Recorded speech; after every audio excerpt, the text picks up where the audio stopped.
अतिशय महत्त्वाची बातमी पुण्यातून। पुण्यामधल्या महापौर कार्यालय बॉम्बनं उडवून देण्याची धमकी दिली गेली आहे। महापौर कार्यालयातील कर्मचाऱ्यांना त्याच निमित्तानं बाहेर काढलं गेलंय।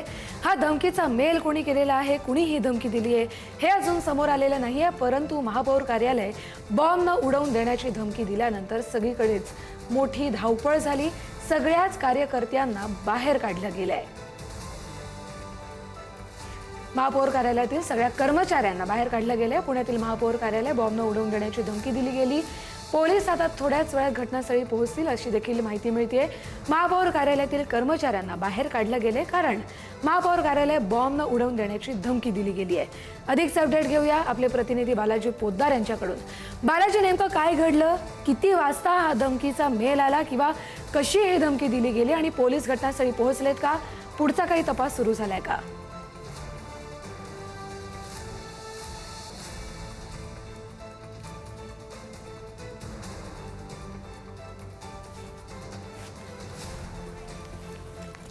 काही तांत्रिक अडचणी उद्भवत आहेत, पण आपण ही दृश्य पाहू शकतो। पुण्यामधल्या महापौर कार्यालयाबाहेरची ही दृश्य आहेत। महापौर कार्यालय बॉम्बनं उडवून देण्याची धमकी दिली गेली आणि त्यानंतर सगळ्याच कर्मचाऱ्यांना बाहेर काढलं गेलंय।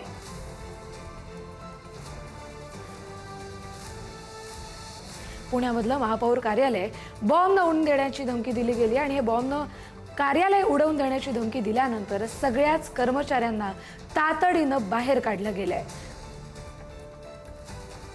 पोलीस देखील तिकडे थोड्याच वेळात पोहोचतील। आपले प्रतिनिधी आपल्याला या सगळ्या संदर्भातली अधिकचे अपडेट देखील पोहोचवतील। पण हे दृश्य आपण पाहतोय, सगळेच चिंताग्रस्त आहेत कारण हा नेमका बॉम्ब उडवून देण्याची धमकी कोणी दिली हा सगळ्यांना सवाल पडलेला आहे। पुन्हा एकदा जाऊया पुण्याच्या महापौर कार्यालयाच्या इथेच आमचे प्रतिनिधी उपस्थित आहेत, बालाजी पोद्दार।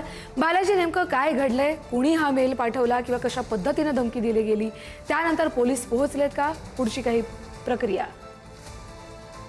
कस्तुरी सकाळी 8:30 वाजता जो आहे तो महापौर कार्यालयाला एक ईमेल आलेला आहे।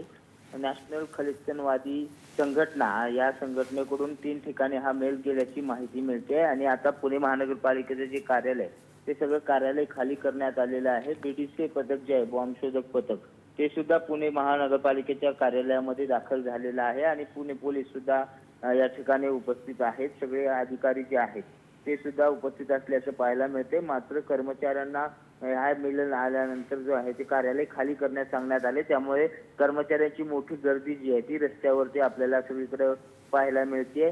त्याचबरोबर अनेक सगळे वरिष्ठ अधिकारी जे आहेत ते सुद्धा आपल्याला या ठिकाणी दाखल झालेले पाहायला मिळत आहेत। मात्र अशा पद्धतीने ईमेलचा 8:15 वाजता जो मेल आलेला आहे त्या मेलवरून याचबरोबर राष्ट्रीय स्वयंसेवक संघाचं नागपूरचं कार्यालय सुद्धा जे आहे ते उडवून देण्याची ईमेल जो आहे तो हा करण्यात आलेला आहे। एकाच वेळी 3 ठिकाणी हा ईमेल करण्यात आलेला होता आणि त्यानंतर जे आहे ते आता ही सगळी दक्षता जी आहे ती पुणे पोलिसांकडून आणि बीडीएस पथकाकडून घेण्यात येते।